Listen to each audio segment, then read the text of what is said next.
Today we're going to show you how to swing. So you're going to have fun using this piece of equipment on the playground. First things first, on the big kid playground there are 16 swings and hopefully there's enough for everyone to use. If you've never used a swing before, we're going to show you today how to use it.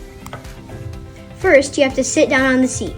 Make sure the top of your legs to your bottom are on the seat where you feel comfortable and your hands are somewhere along the chain, usually around shoulder height. Next, you need to know the two motions, forward motion and backward motion. For the forward motion, you're going to actually lean back and put your legs up in the air. In the backward motion, you're going to push forward and bend your knees backwards. This will create momentum to get you higher and higher. To start, you can either do a running start or walk all the way back and use gravity to start swinging.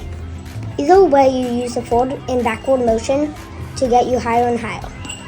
Now let's talk about some of the rules of swings. If you see an empty swing, go ahead and occupy it. No one owns a swing. And it doesn't matter who you're sitting next to, even though you might want to sit next to your friends. We always start with using an empty swing before we start to count on people.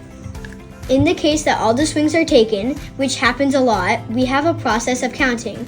A person can count on a swing, and they count to 20 swings, so each motion back and forth is 1. Once they get to 20, the other person gets off, and they can choose to either play something else or count on someone else. Please be mindful of who you're counting on and don't pick on one person.